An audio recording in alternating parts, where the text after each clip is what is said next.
तो book keeping क्या है और ई कॉमर्स सेलर्स के लिए क्यों ज़रूरी है? मोस्ट इंपॉर्टेंट चीज़ है या बुक कीपिंग है। उसकी बेसिस पे ही आपकी परफॉर्मेंस असेस होती है, उसकी बेसिस पे ही हम लोग सारी टैक्स फाइलिंग कर रहे होते हैं। जो बुक कीपर है बेसिकली उसका क्या रोल प्ले होता है? ऑनर ऑफ द बिजनेस है, वो जब मर्जी चाहे कि यार मुझे आज की डेट में बताओ कि मेरी इन्वेंट्री की क्या पोजीशन है, मेरे कैश फ्लो की क्या पोजीशन है, मेरी प्रॉफिट की क्या पोजीशन है। ठीक है, आप एग्जैक्टली आप उसको बता सकते हो। सिंगल एंट्री और डबल एंट्री ये क्या है, ये क्यों है? अगर आपके पास अकाउंटिंग नॉलेज नहीं है, उसका एक्सपीरियंस नहीं है, बिजनेस जो है ना प्रॉफिटेबिलिटी सारी ख़राब हो जाती है, कैश फ्लो डिस्टर्ब हो जाते हैं, आपके जो टैक्स के मैटर्स हैं वो प्रॉब्लम आ जाती है। जी अस्सलाम वालेकुम, मैं हूं Ali Asgar, enablers authorized agency Trueball की तरफ से। आज बहुत ही एक अहम टॉपिक के साथ जो कि है book keeping. Viewers, book keeping क्या है, क्यों ज़रूरी है और ख़ुसूसन ई कॉमर्स सेलर्स के लिए बुक कीपिंग क्या एक रोल प्ले करती है, इसके हवाले से आज हम बात करेंगे। हमारे साथ हैं ट्रूबोल टीम मेंबर अली। अस्सलाम वालेकुम Ali and welcome to the podcast. क्या हाल है आपके? जी अल्हम्दुलिल्लाह, अल्लाह का शुक्र। आप सुनाएं। अल्हम्दुलिल्लाह। अच्छा अली, हम बुक कीपिंग के हवाले से आज डिस्कशन करेंगे क्योंकि हमारे ज़्यादातर जो व्यूवर्स हैं वो ई कॉमर्स सेक्टर से, ई कॉमर्स सेलर्स हैं, ज़्यादातर ई कॉमर्स से रिलेटेड हैं। तो बुक कीपिंग क्या है और ई कॉमर्स सेलर्स के लिए क्यों ज़रूरी है, ये मैं आपसे जानना चाहूँगा। जी first of all thank you so much Ali भाई for inviting me on this podcast. Basically जो बुक कीपिंग है ना, बुक कीपिंग जो है आप उसको जो बिजनेस फाइनेंशियल ट्रांजेक्शंस हैं उनको रिकॉर्ड करते हो। ठीक है, उनको ऑर्गेनाइज करते हो। ठीक है, जस्ट लाइक जिसमें चीज़ें आती हैं, इनकम आती है, एक्सपेंसेस आते हैं, ठीक है, आपकी पेमेंट्स आती है, ठीक है, इनको रिकॉर्ड करते हो और इनको ऑर्गेनाइज करते हो।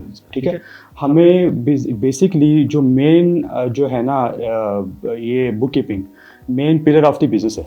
ठीक है, उसकी बेसिस पे ही आपकी परफॉर्मेंस असेस होती है, उसकी बेसिस पे ही हम लोग सारी टैक्स फाइलिंग कर रहे होते हैं। ठीक है, तो ये मोस्ट इंपॉर्टेंट चीज़ है या बुक कीपिंग है। ठीक है, प्रॉब्लम ये है कि मैंने देखा है कि जो है ना हमारे जो ई कॉमर्स में मेरे पास डेली बेसिस पे क्लाइंट्स आते हैं। ठीक है, उसमें वो उनको इवन के व्यूअर्स को बुक कीपिंग का कोई सेंस भी नहीं होती। उसकी रीज़न ये है कि उनका बैकग्राउंड नहीं है। ठीक है, बुक कीपिंग के लिए प्रॉपर आपको अकाउंटिंग बैकग्राउंड होना चाहिए, प्रॉपर आपको सेंस अकाउंटिंग जो अकाउंटिंग प्रिंसिपल्स हैं उसका नॉलेज होना चाहिए। ठीक है, तो जो है ना होता क्या है, होता ये है कि वो लोग अपने जो अकॉर्डिंग टू ट्रीटमेंट करते रहते हैं उन ट्रांजेक्शन का। एट द एंड बिजनेस जो है ना प्रॉफिटेबिलिटी सारी ख़राब हो जाती है, कैश फ्लो डिस्टर्ब हो जाते हैं, आपके जो टैक्स के मैटर्स हैं वो प्रॉब्लम आ जाती है। तो आपका बताने का मकसद ये है कि बुक कीपिंग इस वजह से ज़रूरी है क्योंकि ये सारे फाइनेंशियल रिकॉर्ड्स को मैनेज करती है। एग्जैक्टली।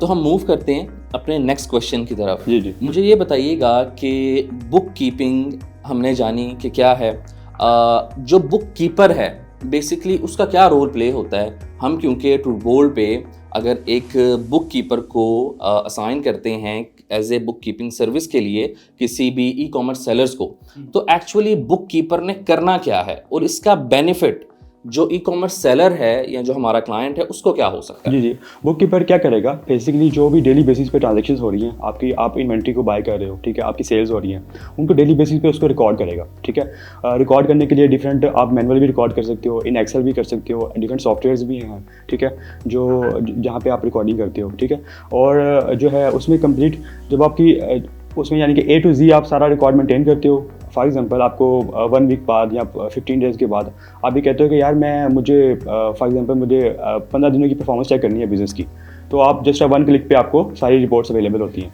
आपकी इनकम स्टेटमेंट, आप बैलेंस शीट निकाल सकते हो कि जो है आपको यानी कि एग्जैक्ट पिक्चर समझ आ जाती है कि यार क्या पिक्चर है मेरी बिज़नेस की। तो जो बुक कीपर है वो बेसिकली सारी असाइनमेंट्स को डेली बेसिस पे कर रहा होता है। ठीक है, हर चीज़ को रिकॉर्ड कर रहा होता है। ठीक है, फॉर एग्जांपल जो सेलर है, जो ऑनर ऑफ द बिज़नेस है, वो जब मर्जी चाहे कि यार मुझे आज की डेट में बताओ कि मेरी इन्वेंट्री की क्या पोजीशन है, मेरे कैश फ्लो की क्या पोजीशन है, मेरी प्रॉफिट की क्या पोजीशन है। ठीक है, आप एग्जैक्टली आप उसको बता सकते हो और उसको फ़ायदा सबसे ज़्यादा फ़ायदा ये होता है कि उस एक्यूरेट फाइनेंशियल रिकॉर्ड्स की बेसिस पे वो इन्फॉर्म डिसीजन ले सकता है। ठीक है, अच्छा, क्योंकि हमारे सर्कल में ज़्यादातर जो टिपिकल VAs हैं वो जब अपना एक रोल प्ले करते हैं तो वो उसको कंसीडर करते हैं A to Z। अब A to Z account management के अंदर इतना कोई ख़ास ख्याल रखा नहीं जाता बुक कीपिंग का। बिल्कुल, मैं एग्री करता हूँ। इतना क्यों ज़रूरी है कि बुक कीपिंग के थ्रू या बुक कीपिंग के बगैर एक्यूरेटली फाइनेंशियल रिकॉर्ड्स को हमें मेजर किया जाए, इतना क्यों ज़रूरी है? देखिए अली भाई, जो A to Z की बात होती है, बिल्कुल लोग जो है वो उसमें जो है वो एक्सेल में रिकॉर्ड कर रहे होते हैं चीज़ें। देखिए अगर आपके पास अकाउंटिंग नॉलेज है फिर तो ठीक है, आप मैनेज कर लोगे, ठीक है, आप खुद भी बुक कीपिंग मैनेज कर लोगे। लेकिन अगर आपके पास अकाउंटिंग नॉलेज नहीं है, उसका एक्सपीरियंस नहीं है, तो फिर ये है कि वो आप चीज़ों को ना गलत जो है ना वो जब उसको यानी कैटेगराइज करोगे ना, तो फिर at the and suffer owner को ही करना पड़ेगा, ठीक है। आपको आपके प्रॉफिटेबिलिटी के इश्यूज़ आना शुरू हो जाएंगे, ठीक है। उसके अलावा जो है आपके कैश फ्लो के इश्यूज़ आना शुरू हो जाएंगे, क्योंकि ये एक स्पेशलाइज्ड फील्ड है। अभी मेरे पास डेली बेसिस पे केसेस आते हैं, इवन के लोग कंपनीज फॉर्मेशन करवा लेते हैं, ठीक है। उसके बाद जो है ना सिर्फ उनका जो जोर होता है वो सिर्फ अमेज़ॉन के ऊपर होता है, अमेज़ॉन के ऊपर सेलिंग कैसे करनी है, कैसे वो आपने ऑर्डर्स लेके आने हैं, वो अपनी जो कंपनी है ना उसको टोटली इग्नोर करते हैं। तो मेरे पास डेली बेसिस पे कितने ही यानी कि हमारे पास केसेस आते हैं, उसमें उनको पेनल्टीज पड़ी होती है, ठीक है। अगर फॉर एग्जांपल अगर हम लोगों ने उसकी प्रॉपर बुक कीपिंग मैनेज की होती है, उनके प्रॉपर यानी कि चीज़ों को हम लोगों ने रिमाइंडर्स लगाए होते, तो वो चीज़ों से बचा जा सकता था, ठीक है। तो ये बुक कीपिंग बेसिकली हमें ना जो कॉस्टली एरर्स है ना उससे बचाती है। अगर हम ट्रूडबोल पे क्योंकि प्रोफेशनली बुक कीपिंग की सर्विसेज को ऑफ़र कर रहे हैं, तो एज ए सेलर मुझे एक बुक कीपर के अंदर कौन से एसेंशियल स्किल्स हैं जो कि देखने चाहिए? जी, सबसे पहले उसका ना अकाउंटिंग जो है ना बैकग्राउंड होना चाहिए, ठीक है, क्योंकि विदाउट अकाउंटिंग प्रिंसिपल्स आप जो है बुक कीपिंग को मैनेज नहीं कर सकते, ठीक है।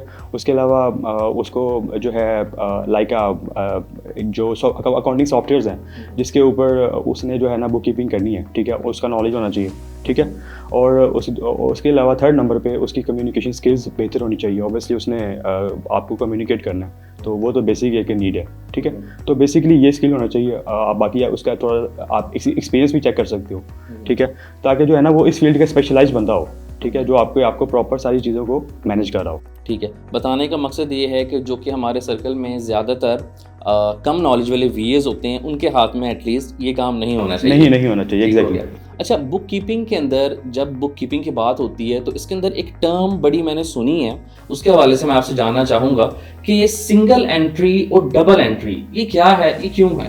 अच्छा, सिंगल एंट्री तो जैसा आप जो है ना वो एक्सेल में कह रहे होते हो, आप जैसे सिर्फ रिकॉर्ड कर रहे होते हो, जो स्मॉल बिजनेसेस हैं उनको यानी कि रिकॉर्ड कीपिंग के लिए यूज़ करते हो, ठीक है, कि आपने इन्वेंट्री बाय कर ली, वो चीज़ आ जाती है। डबल एंट्री में प्रॉपर यानी कि हर एंट्री का डबल इफेक्ट होता है, डेबिट और क्रेडिट, ठीक है। तो जो बड़ी ऑर्गेनाइजेशंस हैं, बड़ी कंपनीज हैं, वो डबल एंट्री सिस्टम ही यूज़ करती हैं। उसमें ये होता है कि आपकी एक्यूरेसी ज़्यादा होती है। मीन्स के डबल एंट्री का हमें ज़्यादा बेनिफिट है क्योंकि उसके अंदर इनपुट और आउटपुट दोनों शो होते हैं। एग्जैक्टली, डेबिट क्रेडिट जब आप एक एंट्री को दोनों पर्सपेक्टिव से कर रहे होते हो ना, तो उसके दोनों इम्पैक्ट जब ले रहे होते हो, तो वो उसको एट द एंड रिकॉन्सिलेशन करना आसान हो जाता है।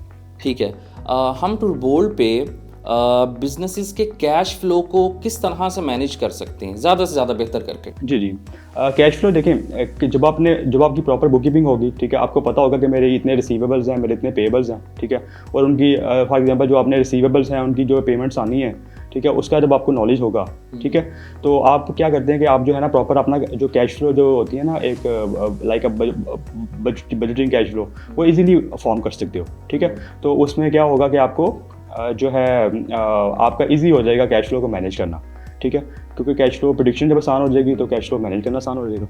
ठीक है, अच्छा, मुझे उम्मीद है कि हमारे इस पॉडकास्ट के बाद जितने भी हमारे ई कॉमर्स के सेलर्स हैं, जाहिर है कि उनको जब इस चीज़ की नॉलेज आएगी कि बुक कीपिंग क्यों ज़रूरी है, तो वो उनका इंटरेस्ट जाहिर है कि बिल्ड होता है। अगर तो कोई हमारे पास जो सेलर है हमारे सर्कल में, वो बुक कीपिंग को शुरू अगर करना चाहे तो उसको अपनी जर्नी स्टार्ट करने के लिए क्या चीज़ें वैसे जहन में रखनी चाहिए, क्या चीज़ें ज़रूरी हैं? जी, उसके लिए उसको जो है हमें सबसे पहले तो उसे जो है ना अपना सारा प्रीवियस रिकॉर्ड देना पड़ेगा, ठीक है। उसको हम लोग फ्रॉम द स्क्रैच हम लोग लेके चलेंगे, ठीक है।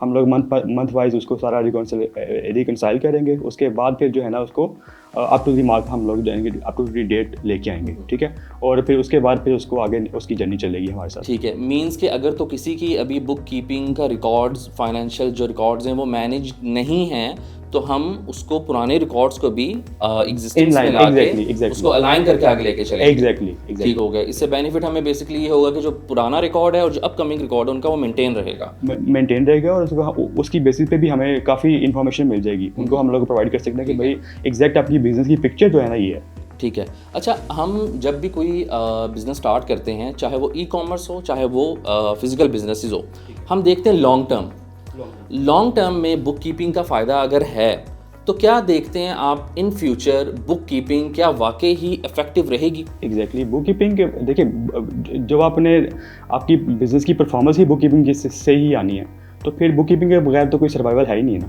इसके बगैर यानी कि इतनी जो यानी कि ये मोस्ट इंपॉर्टेंट चीज़ है, ठीक है। जो है आप काफ़ी मेरे पास ओनर्स हैं इवन कि उनको भी नॉलेज नहीं होता कि वैट किस तरह मैनेज करना है, ठीक है। उसके अलावा अकाउंट्स किस तरह फाइलिंग होती है, ड्यू डेट्स गुजर जाती हैं। तो जब आप प्रॉपर एक आपके पास बुक कीपर होगा ना, तो वो आपको इन डेट्स का भी आपको सारा बताएगा कि इसकी जो है ना वो ये कंपनी है, इसकी ये डेडलाइन है, हमें इससे पहले जो है ना इसकी कंफर्मेशन स्टेटमेंट फाइल करनी है, इसकी अकाउंट्स फाइलिंग करनी है, यूएसए में जो है सेल्स टैक्स की फाइलिंग करनी है, ठीक है, फेडरल टैक्स की फाइलिंग करनी है। यानी कि उसको वो प्रॉपर आपको एक एज आपका यानी कि चीज़ों को मैनेज कर रहा होगा इंडिपेंडेंट। तो आपको जो आपकी कॉस्टली एरर्स हैं, कॉस्टली यानी कि जो है आपकी पेनल्टीज़, आप उससे बच सकते हो, ठीक है ना। और आपकी एक बिज़नेस की प्रॉपर यानी कि चीज़ों को आप यानी कि ग्रो करते हो और आपकी यानी कि एट द एंड आपकी प्रॉफिटेबिलिटी इंक्रीज़ होती है। ठीक है। ई कॉमर्स के अलावा ऐसी कौन सी इंडस्ट्रीज़ हैं जो कि बुक कीपिंग से बेनिफिट ले सकती हैं? आईटी इंडस्ट्री है, कंस्ट्रक्शन इंडस्ट्री है, ठीक है। ये बेसिकली वो इंडस्ट्रीज़ हैं जो थोड़ी सी यहाँ पे अकाउंटिंग कम्प्लेक्स होती है, ठीक है। तो ये जो है बुक कीपर वैसे तो हर बिज़नेस को चाहिए, ठीक है। एक शॉप लाइक अगर फॉर एग्जांपल जिसकी एक बेकरी है, इवन कि उसको भी बुक कीपर चाहिए, ठीक है। डेली बेसिस पे जो है वो उसको हर चीज़ को मैनेज करे जो, ठीक है। अगर और जो है एवरी बिजनेस मींस कि ये एसेंशियल है हर बिजनेस के लिए, सिर्फ ई कॉमर्स तक ये लिमिटेड नहीं है। बिल्कुल सही है, बिल्कुल सही है। मुझे काइंडली ये भी बताइएगा कि टूलबोल्ट पे हम एरर्स को और डिस्क्रिपेंसीज को बुक कीपिंग के अंदर किस तरह से मैनेज कर सकते हैं? एरर्स को देखें एरर्स को जब आप हर चीज़ को जब आपने प्रॉपर चीज़ों को ऑर्गेनाइज किया, रिकॉर्ड किया, उसको ऑर्गेनाइज किया, ठीक है। उसके बाद प्रॉपर रिकॉन्सिलेशन आपने परफॉर्म की।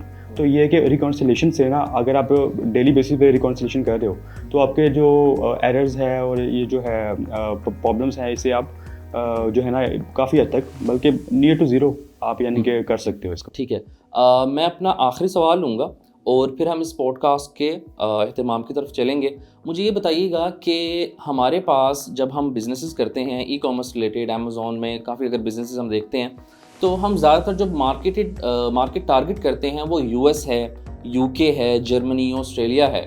तो क्या हम टूलबोल्ट पे तमाम तर मार्केट प्लेसेस की बुक कीपिंग से प्रोफेशनली सर्विसेज दे सकते हैं? जी, हम लोग बिल्कुल दे सकते हैं। बेसिकली अकाउंटिंग की जो मेन प्रिंसिपल्स हैं वो तकरीबन सेम है, ठीक है। बाकी जो डिफरेंट कंट्रीज़ में डिफरेंट थोड़ा सा यानी कि डिफरेंट रूल्स आते हैं, लेकिन ये कि वो भी मैनेज की जा सकती हैं, ठीक है।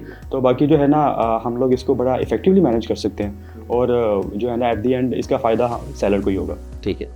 बहुत शुक्रिया अली भाई आपके टाइम का। और व्यूवर्स, मुझे उम्मीद होगी कि बुक कीपिंग के हवाले से जितने भी कॉन्सेप्ट्स थे या जितने भी कंसर्न्स थे लोगों के, वो क्लियर हो गए होंगे। और अगर तो स्टिल कोई ऐसा क्वेश्चन रह जाए जो कि आपको ऐसा लगता हो कि हमने इस पॉडकास्ट में डिस्कस नहीं किया और वो करना चाहिए था, तो आप इस पोस्ट के अंडर कमेंट में वो पूछ सकते हैं और हमारी जो टीम है वो आपको as soon as possible reply देगी। और मैं उम्मीद करता हूँ आपका आने वाला दिन बेहतर होगा और मिलेंगे अगले पॉडकास्ट के अंदर। तो शुक्रिया, अल्लाह हाफ़िज़।